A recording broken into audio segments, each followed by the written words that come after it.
consideradas solo las preguntas que tienen que ver con el tema que estamos tratando, ¿correcto? Las preguntas, repito, tienen que ser preguntas que estén de acuerdo al tema que nosotros estamos desarrollando. ¿Ya? Eso es muy importante que tienen que tomar en cuenta. Muy bien, vamos a avanzar entonces, porque nos va a faltar el tiempo tal vez. Muy bien, lo primero que tenemos que entender de por qué nosotros debemos creer en la Biblia es lo que está allí en la pantalla. Estos textos son fundamentales, ¿no? Por ejemplo, dice aquí, Deuteronomio capítulo 4, versículo 2, dice, no añadan ni quiten palabra alguna. Y si nosotros buscamos en Apocalipsis capítulo 22, versículo 18 y 19, vamos a encontrar lo mismo. Claro, en otras palabras, pero en realidad es lo mismo. Dios no quiere que añadan ni quiten. ¿Ya?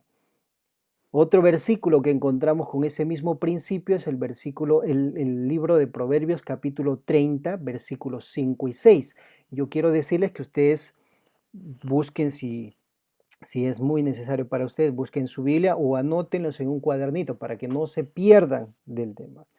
¿Ya? Entonces anótenlo ahí, tengan siempre su cuadernito al costadito y anoten en su cuadernito los pasajes bíblicos que yo estoy poniendo aquí en la pantalla o que van a aparecer aquí en la pantalla. Recuerden que como es una clase bíblica, vamos a compartir varios pasajes de la Biblia. Entonces tú tienes que estar registrándolo, porque si tú agarras la Biblia y la lees, de repente puede ser que te pierdas un poquito y no aproveches al máximo. Entonces mejor que lo anotes el texto y ya después lo buscas con mayor detenimiento. Pero aquí están los textos. En algunos casos van a ir solo una frase, en otros van a ir el texto completo por cuestiones de tiempo. Proverbios 35 y 6 dice, el primer versículo 5 dice, toda palabra de Dios es digna de crédito, digna de confianza, es verdadera. Y el versículo 6 da el mismo principio, no añadas nada a sus palabras, no sea que te reprenda y te exponga como a un mentiroso, dice, ¿no? Muy bien. Entonces, el primer principio, la primera razón por la cual yo creo en la Biblia y por la cual tú debes creer en la Biblia es que la Biblia no ha cambiado. No ha cambiado. Y fíjate, la palabra que está aquí, que estamos aquí viendo en la pantalla, esa es palabra de Dios. Él mismo no quiere que se añada ni que se quite. Pero algunos dirán, pastor, ¿cómo yo puedo confiar? ¿Cómo puedo yo confiar en un libro que ha sido escrito hace miles de años atrás? ¿No? ¿Cómo puedo confiar en un libro que cuenta las cosas que han sido realizadas hace miles de años atrás? ¿Cómo yo puedo estar seguro de que esta Biblia que yo tengo acá, ¿no? Esta Biblia que yo tengo acá, ¿no? Esta Biblia contiene realmente la palabra de Dios. Yo no sé, probablemente alguno de ustedes ha hecho esa pregunta, ¿no? ¿Cómo puedo estar seguro de eso? Quiero decirles que este pensamiento, en los años bueno, ya habían pasado la Segunda Guerra Mundial, más o menos, ¿no?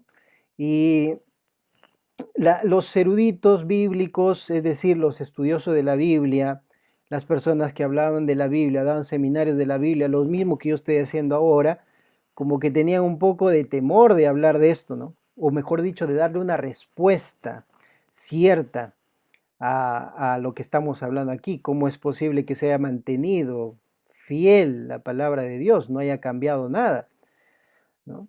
Sin embargo, el año 1947, el año 1947, sucedió un descubrimiento arqueológico magnífico, ¿no? Un descubrimiento arqueológico magnífico, ¿no? Y te voy a contar un poquito la historia de ese descubrimiento, ¿no?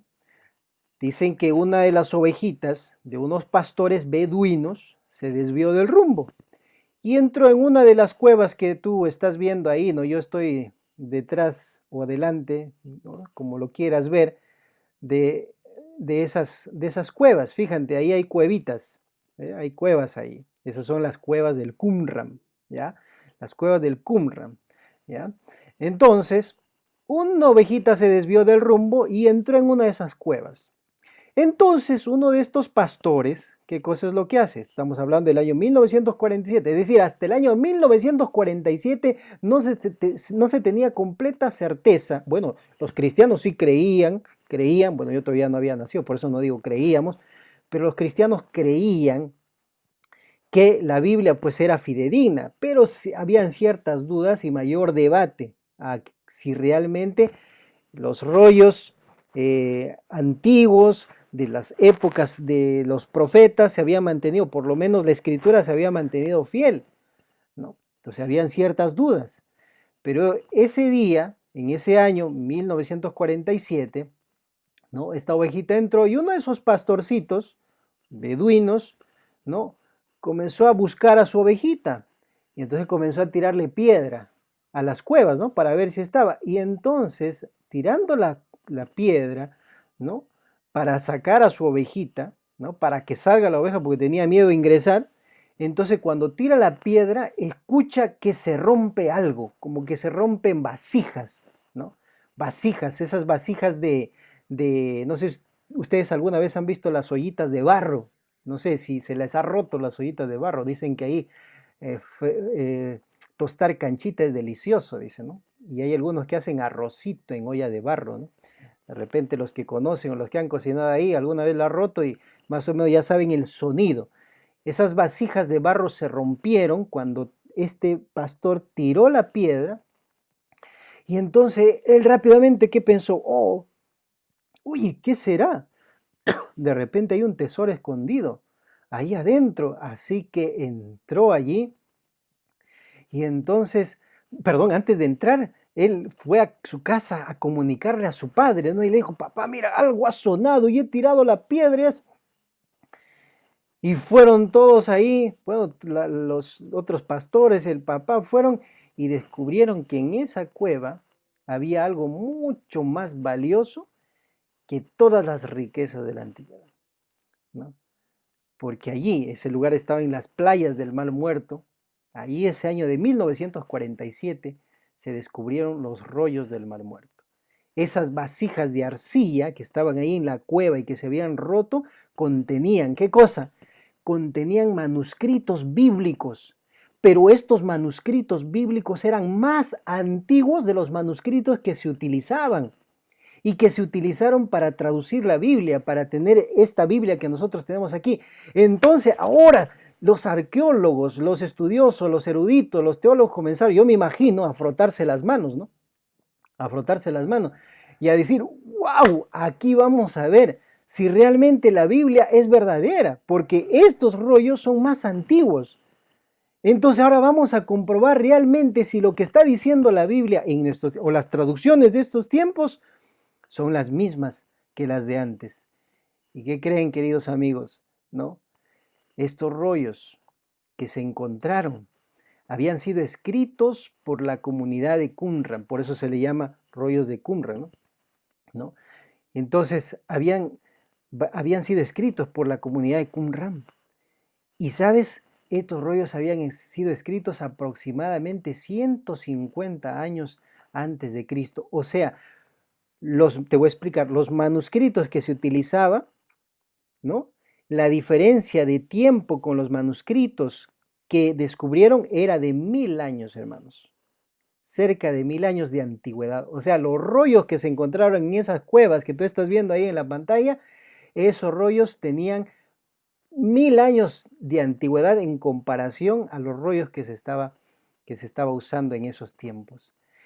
Y lo maravilloso fue que cuando compararon los rollos que habían utilizado para las traducciones de ese tiempo con los rollos registrados o encontrados en las cuevas del Mar Muerto, encontraron que eran prácticamente, hermanos míos, perfectos, hermanos. No habían cambio, bueno, excepto alguna comita, alguna cosa así pequeña, pero eran idénticos, hermanos, idénticos. El único rollo que no se encontró fue de Esther, pero de ahí todos los demás, hermanos queridos, se encontraron.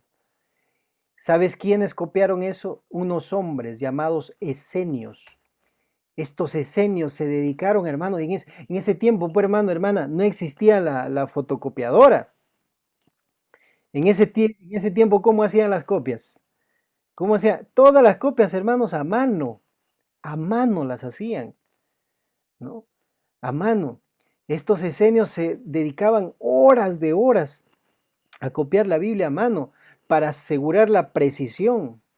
Y su forma de copiar, hermanos, de ellos era estricta, eran extremadamente estrictos al copiar. Y los eruditos, hermanos bíblicos y especialistas en los idiomas que hoy en día existen, se han dedicado desde esos tiempos, mejor dicho, se han dedicado con bastante énfasis a estudiar estos manuscritos. Y lo único que han logrado concluir ellos es que estos rollos, por más antiguos que sean, testifican con mucha veracidad que se puede confiar en la Biblia. Estos rollos contienen todos los libros del Antiguo Testamento. Entonces, primera razón por la que yo creo en la Biblia y porque tú debes creer en la Biblia es que no ha cambiado. Dios mismo dijo, no quiten ni añadan, si es la palabra de Dios.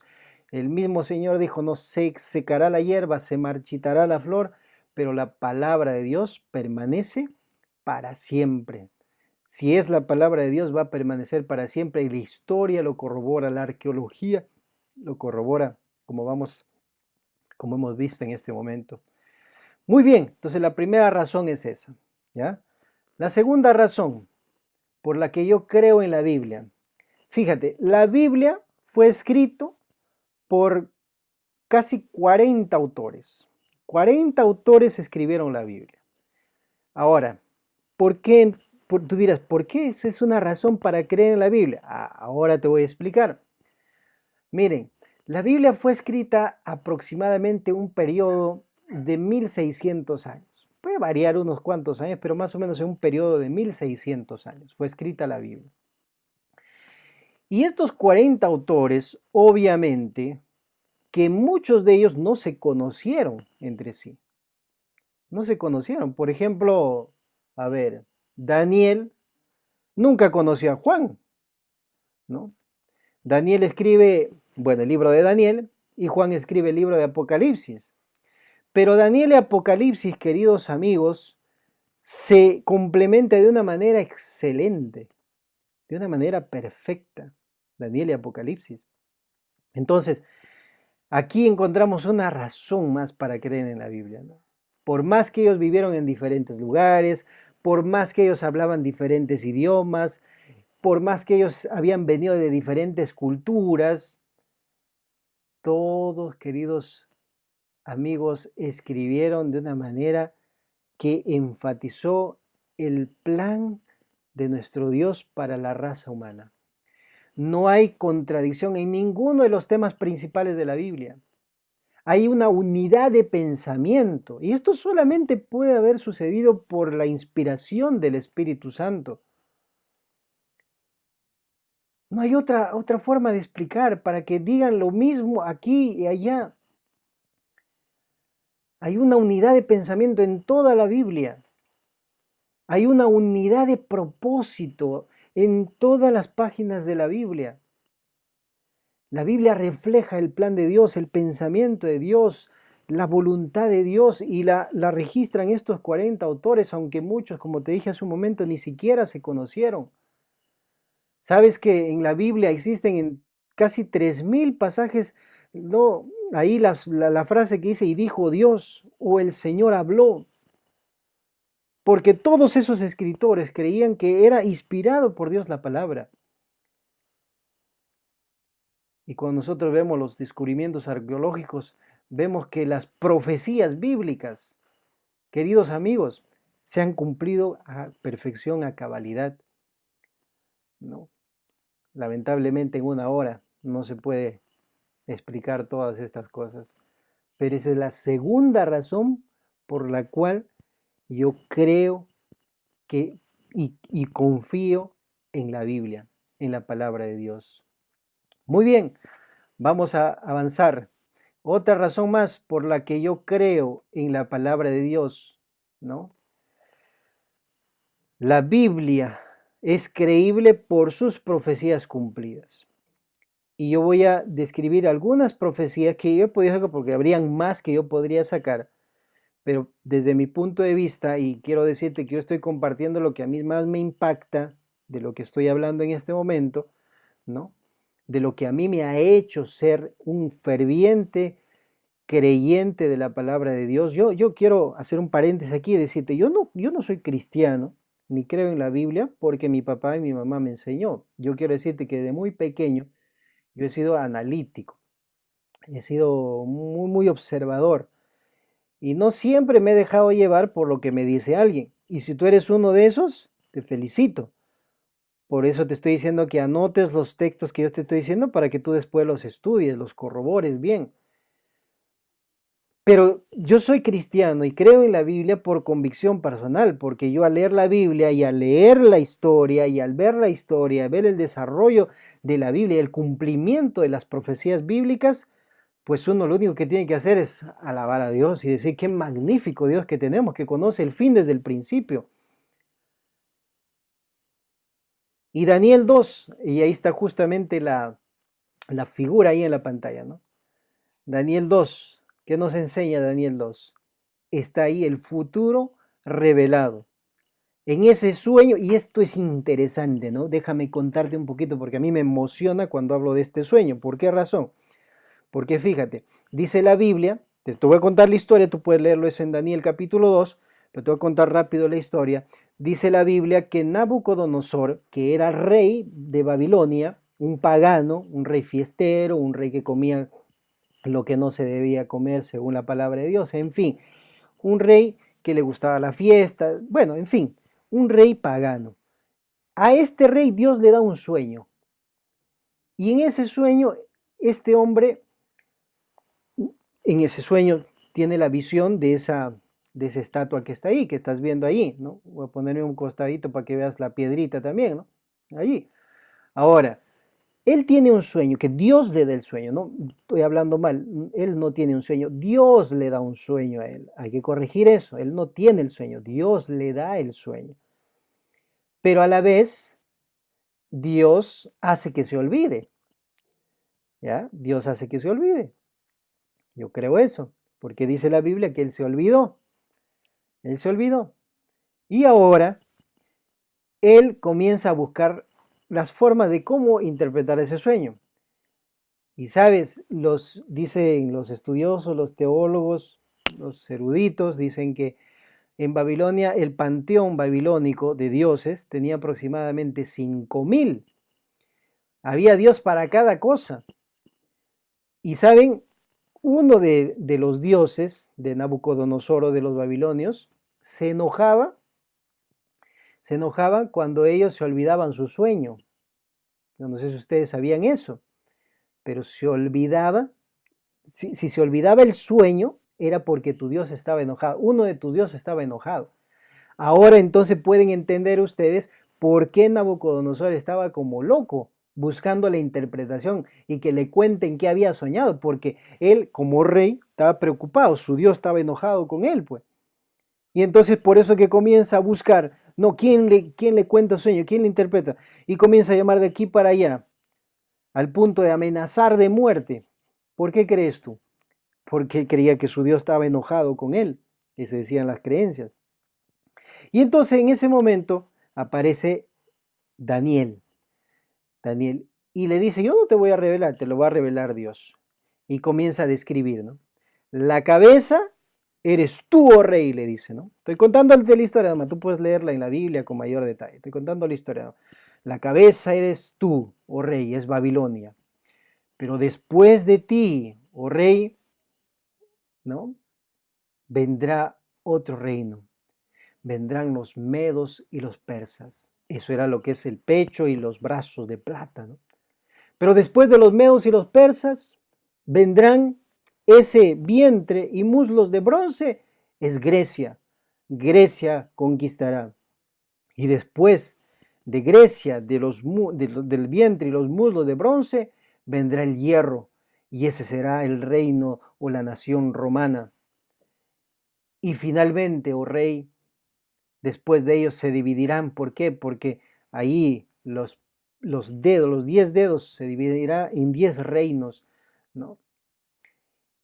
Lo que era el hierro y el barro cocido.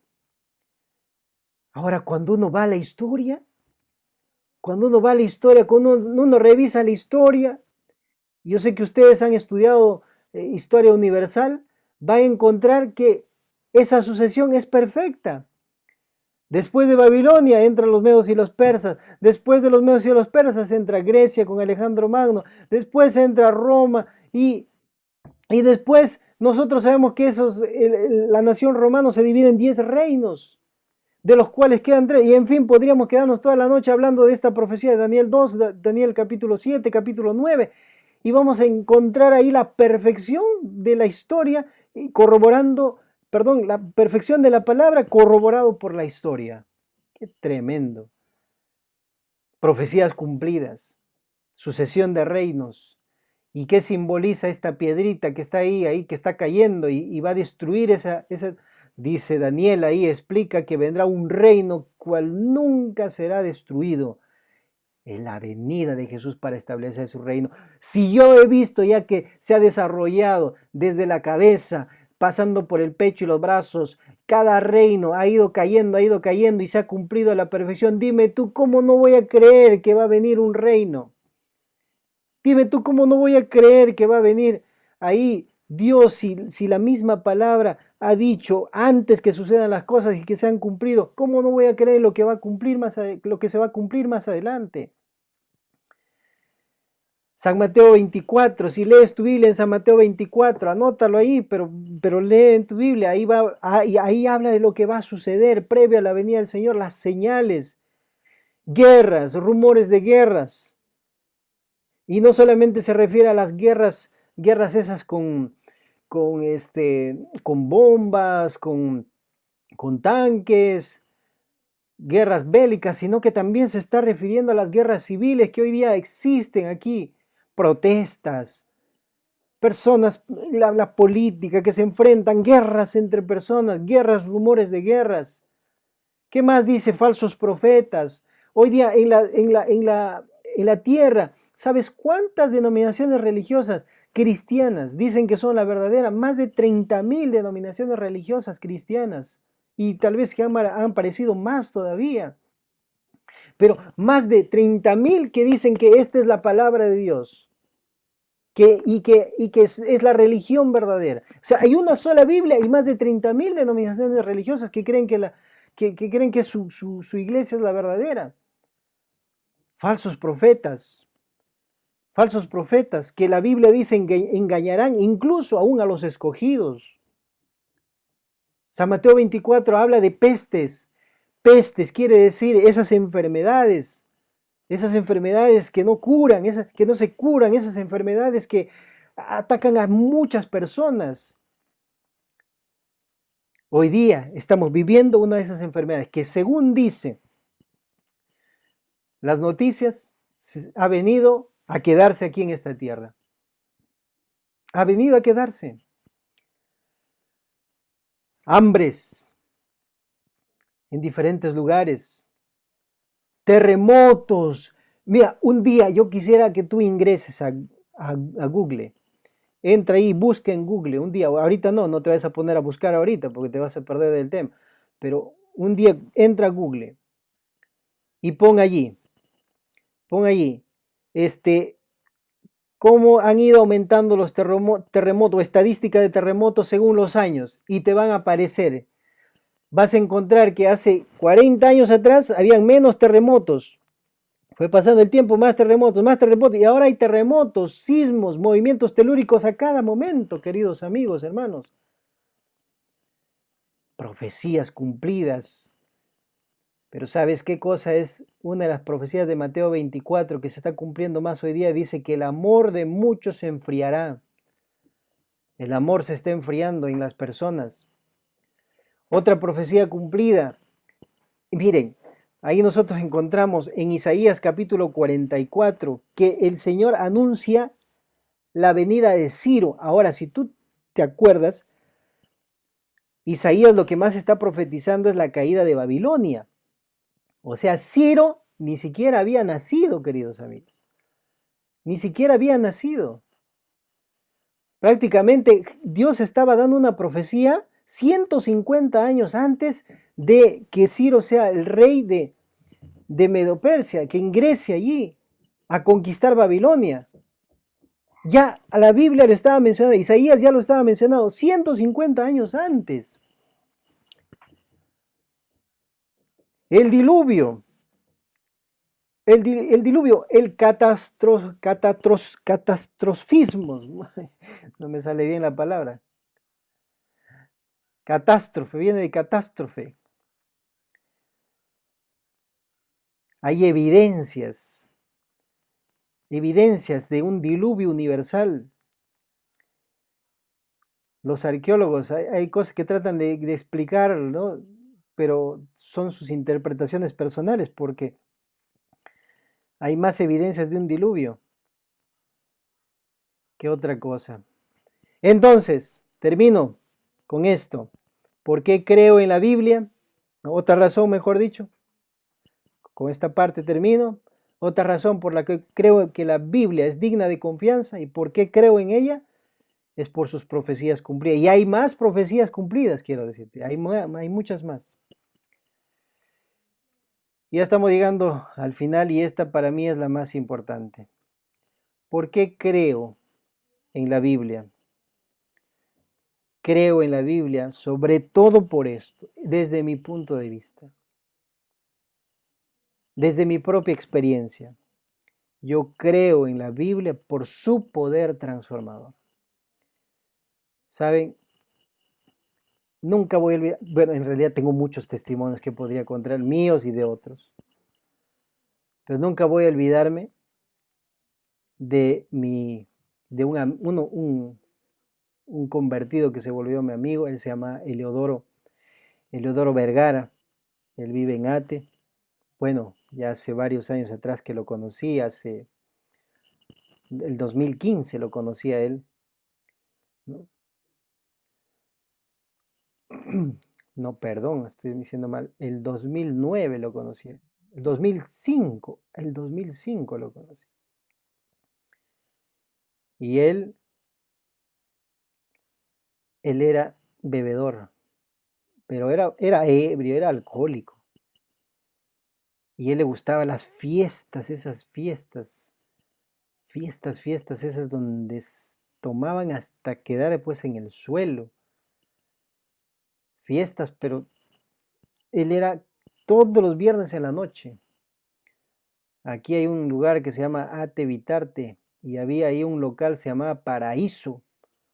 Ya no sé si alguna vez ustedes han pasado por la carretera central, hay un local Paraíso donde hay puras fiestas de cumbia, de chicha, de guayno, ¿no? Música vernacular. Y él iba ahí todo. Hasta que un día él se va, no, a tomar y uno de sus amigos le pregunta, ¿no? O mejor dicho, comienzan a hablar de sus esposas y él dice, ah, mi esposa ahora se ha vuelto aleluya, se ha vuelto de la religión, le dice. Y uno de sus amigos ahí entre la borrachera le dice, ¿qué? Oye, no confíes, ¿ah? Porque, y mira, yo conozco acá una mujer que se ha escapado con el pastor, le dice. Se ha escapado con el pastor. Y el don Eleodoro, pues, ¿qué cosa? ¿Cómo? Sí, sí, con el pastor. Esos pastores son unos pecadores, unos desgraciados, ¿no? Se van con las ovejitas, dice, ¿no? Y entonces, ahí pues en plena borrachera. Y el otro, a partir de ahí, comenzó a acompañarle a su esposa a la iglesia. Para que no le quite el pastor pero a su esposa, pues. Comenzó a ir con ella a la iglesia, a todas las reuniones, Pero él iba y decía, yo no voy a ir a escuchar, yo voy a ir a cuidar a mi mujer. Así que iba, se sentaba ahí en la iglesia y estaba así, se dormía. Dormía. Se iba a dormir. Era como guardián, pero un mal guardián porque se dormía, pero ahí estaba todos los días. Y un día una campaña, él está ahí sentado, ahí haciéndose al dormido. Ese día, dice él, yo sí me estaba haciendo al dormido, pero no podía dormirme. Siempre me dormía, me dice así, siempre me dormía, pero esa noche no sé qué pasó, pero no pude dormirme. Así que como yo sabía que ahí sabían, mejor dicho, ellos sabían que yo venía a dormir nada más, entonces yo me senté y cerré mis ojos y me hice al dormido, pero no podía dormir, así que todo el sermón estaba escuchando, todo el sermón. Y cuando estaba escuchando, algo comenzó a tocar mi corazón, porque lo que decía el que estaba predicando estaba contando mi vida. Y en ese momento yo de la nada comencé a derramar lágrimas. Y yo trataba de secarme, hacerme el dormido, pero estaba llorando porque estaba contando mi vida. Y en ese momento él dice, ¿quién quiere que su vida sea cambiada? Tú no eres feliz. Y comenzó a tocar mi corazón. Y yo comencé a sentir que alguien estaba trabajando en mi corazón. Y era Dios, obviamente, a través de la palabra. Y él dice así, yo decidí salir en el llamado. Y yo salí. Tomé la decisión de bautizarme. La historia no termina allí. La historia es impresionante, ¿sabes por qué? Porque cuando él quiso bautizarse, ¿sabes quién no le dejaba? Su esposa. ¿Cómo te vas a bautizar tú, Satanás? Me haces la vida imposible a mí.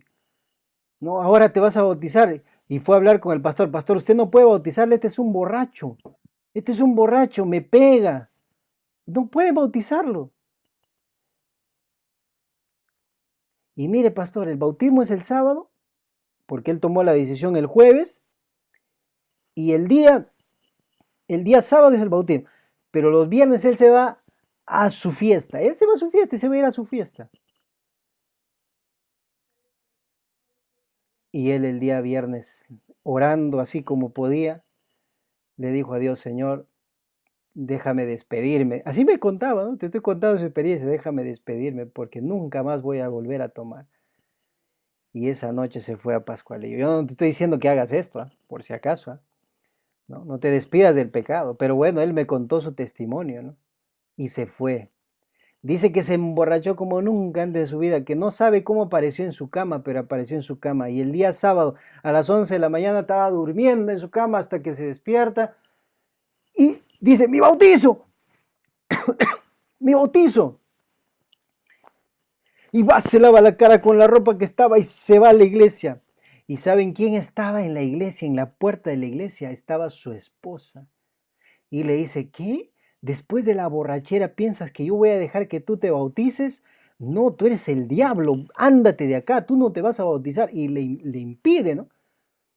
Claro, pues, ¿quién iba a creer en este hombre? Pero él decía, no, ha sido la última vez, yo lo he decidido, ha sido la última vez. Y la mujer ahí comenzó a hacer un escándalo y el pastor vino y le dice, pero él está tomando la decisión, pero ¿cómo usted puede ser así? ¿Cómo le puede bautizar a este hombre? ¿Usted le cree? ¿Usted? Reunieron ahí a la junta, a los ancianos. Y ahí hay una cosa pues que nosotros no podemos hacer, ¿no? Es impedir a alguien que se bautice. Y entonces, obviamente si tiene todas las condiciones, ¿no?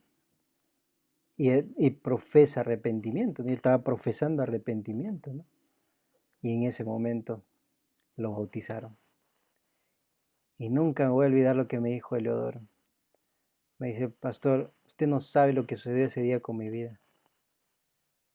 Desde ese día, yo era un alcohólico, pero desde ese día que yo me bauticé, nunca más en mi vida probé alcohol. Nunca más, nunca más, ni ganas he tenido, ni ganas. Otros me han contado su testimonio, su historia, y decían que cuando pasaban por el bar se le hacía agüita a la boca, pero decían, no, no, ya me he convertido, ya me he bautizado, todavía sufrían. Pero me dice pastor, yo nunca he sentido ganas, nunca, se lo digo delante de Dios.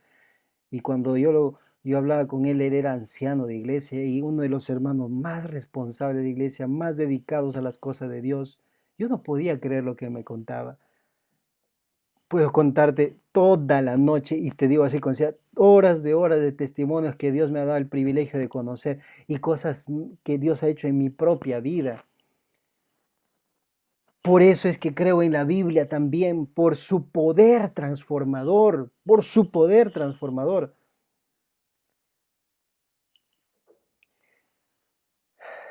quiero terminar dándote algunos consejos para sacarle el mayor provecho a la Biblia. ¿Cómo puedes entender a la Biblia?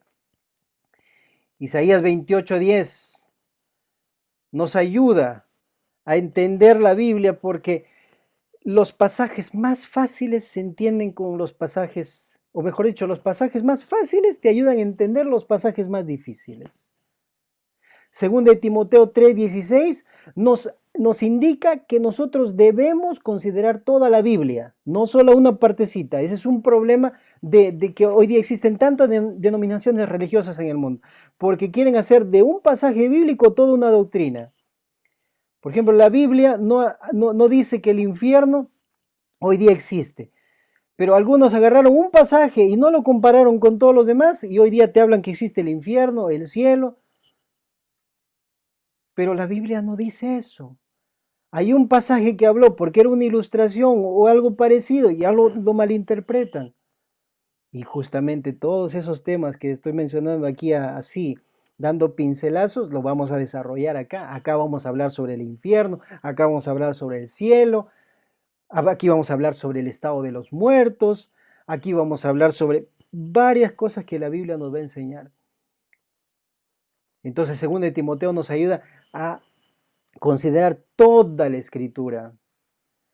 Lucas 24:27 nos da la sugerencia que para entender la Biblia hay que comparar texto con otro texto. Eclesiastés 3:14 nos dice que nosotros debemos leer siempre, pero considerar el contexto. Tú no puedes considerar el texto sin su contexto porque se vuelve un pretexto. San Juan 5:39 nos dice que debemos estudiar con bastante énfasis, hay que escudriñar la Biblia, hay que dedicarle tiempo. Si tú quieres entender la Biblia, mira, las Biblias son como las matemáticas, tenemos que dedicarle tiempo. Hay que pasar tiempo. Si tú no haces eso, no vas a entenderlo, querido amigo, amiga, que estás aquí. Tienes que pasar tiempo. Y Salmo 119:18 dice que para entender la Biblia tenemos que orar, pedirle a Dios, pedirle a Dios, pedirle a Dios que nos ayude a tener sabiduría, a tener disposición, pero sobre todo a pedirle poder para que lo pongamos en práctica, porque ese es el más grande problema de los cristianos. Por eso que estos videos van a ser colgados en un canal que se llama Biblia Práctica, donde tú puedes ver todos consejos prácticos de cómo podemos aplicar la palabra de Dios. Aplicarlo, porque ya mucha poesía, mucho comentario. Necesitamos hoy día consejos prácticos, pero tienes que seguirlos. Queridos amigos, terminaron mis 45 minutos y ahora vamos a pasar. Primero yo te voy a hacer algunas preguntas para que quede confirmado lo que has estudiado, ¿sí?